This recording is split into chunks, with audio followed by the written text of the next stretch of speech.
பெப்பா பிக்கும் புதையல் வேட்டையும்.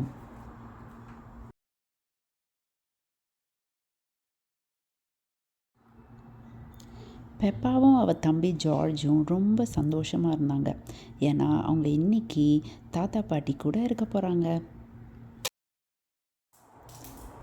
வாங்க போகலாம் அப்படின்னு அப்பா பிக் சொல்கிறாங்க. ஹலோ பெப்பா, ஹலோ ஜார்ஜ் அப்படின்னு பாட்டி பிக் சொல்கிறாங்க. வாங்க குழந்தைகளா அப்படின்னு தாத்தா பிக் சொல்கிறாங்க. உங்கள் 2 பேர்த்துக்கும் ஒரு சர்ப்ரைஸ் இருக்குது அப்படின்னு சொல்கிறாங்க.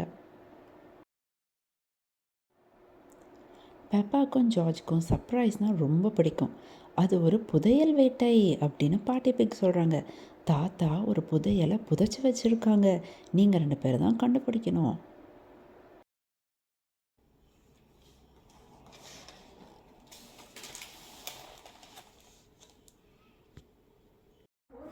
புதையலா? ஜார்ஜுக்கு கண்டுபிடிக்கணும், பெப்பாக்கும் கண்டுபிடிக்கணும். பெப்பா இதுக்கு முன்னாடி புதையலை தேடினதே இல்லை. நம்ம எப்படி கண்டுபிடிக்கிறது அப்படின்னு பெப்பா கேட்குறா. இந்த வரைபடத்தை பாருங்க அப்படின்னு பாட்டி பிக் சொல்கிறாங்க. ஹையா அப்படின்னு பெப்பா சொல்கிறா. தாத்தா பேக் ஒரு பைரட் தொப்பியை ஜார்ஜுக்கு கொடுக்குறாங்க. அப்படின்னு ஜார்ஜ் சொல்கிறான்.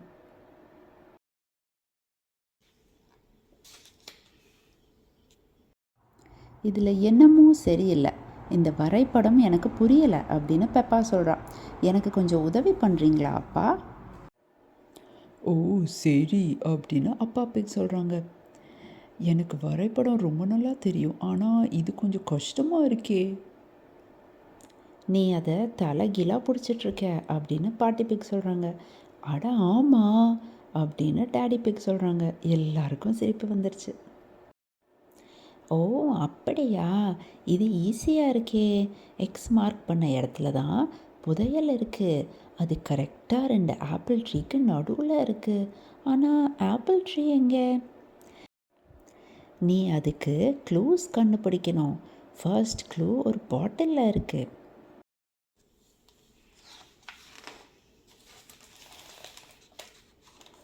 பெப்பாவும் ஜார்ஜும் தேடுறாங்க. ஒரு ஸ்கேர்க்ரோ கண்டுபிடிச்சாங்க, அப்புறம் பட்டர்ஃப்ளைஸ் கண்டுபிடிச்சாங்க, ஃப்ராக்ஸ் கூட கண்டுபிடிச்சாங்க.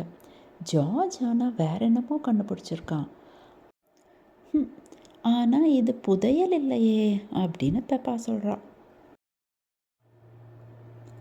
நான் பார்த்துட்டேன் அப்படின்னு பெப்பா சொல்கிறா. பெப்பாவும் ஜார்ஜும் ஓடி போய் ஒரு பாட்டில் எடுத்தாங்க. இந்த பாட்டிலில் ஒரு மெசேஜ் இருக்குது. பெப்பா அதை எடுத்து மம்மி பிக்கிட்ட கொடுத்துட்டா. இந்த பைரட்டுக்கு ரொம்ப மோசமான கையெழுத்து இருக்குது அப்படின்னு மம்மி பிக் சொல்கிறாங்க. எனக்கு இது ஒன்றுமே புரியலை. என்னது புரியலையா அப்படின்னு தாத்தா பிக் சொல்கிறாங்க. இதில் என்ன போட்டிருக்குன்னா, ஆரோஸை ஃபைன் பண்ணி ஃபாலோ பண்ணுங்க அப்படின்னு போட்டிருக்கு. பெப்பாவும் ஜார்ஜும் அந்த ஆரோஸை ஃபாலோ பண்ணி ட்ரீ ஹவுஸ்க்கு போனாங்க. அதுக்கப்புறம் கோழியோட வீட்டை தாண்டி போனாங்க. அதுக்கப்புறம் பீஹைவை தாண்டி போனாங்க. மேலேயும் கீழேயும் போய் கடைசியில் பேக்யார்டை சுற்றி சுற்றி வந்தாங்க. ஓ வாவ், இங்கே என்னமோ ஷைனியாக இருக்குது.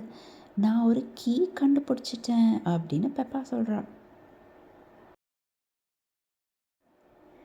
இந்த கீயை வச்சு என்ன ஓப்பன் பண்ணலாம் அப்படின்னு பெப்பா சொல்கிறா. பெப்பா மேலே பார்க்குறா. இங்கே ஒரு ஆப்பிள் ட்ரீ இருக்குது அப்படின்னு சொல்கிறா. ஜார்ஜ் மறுபடி பாயிண்ட் பண்ணுறா. இங்கே இன்னொரு ஆப்பிள் ட்ரீ கூட இருக்குது அப்படின்னு பெப்பா சொல்கிறா. அப்பா பெக் ஒரு ஷவல் எடுத்து தோண்டிக்கிட்டே இருக்காங்க. ஃபைனலி அந்த ஷவல் என்னமோ ஹார்டாக போய் இடிச்சிருச்சு. என்னது அப்படின்னு பெப்பா கேட்குறா. அப்பா பெக் அந்த ஓட்டைக்குள்ளே கையை விட்டு என்னமோ எடுக்கிறாங்க. ஒரு புதையல் பெட்டி இருக்குது அப்படின்னு பெப்பா ரொம்ப எக்ஸைட்டடாக இருக்கா. ஜார்ஜ் ஊ அப்படின்னு சொல்கிறான்.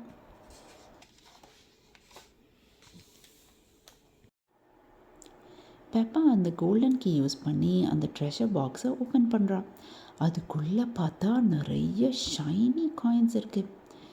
கோல்ட் காயின்ஸ் அப்படின்னு பெப்பா சொல்கிறா. நம்ம ரிச் ஆயிட்டோம் அப்படின்னு சொல்கிறா. இதெல்லாம் கோல்ட் காயின்ஸை விட இன்னும் நல்லா இருக்கும் அப்படின்னு தாத்தா பிக் சொல்கிறாங்க. ஏன் தெரியுமா?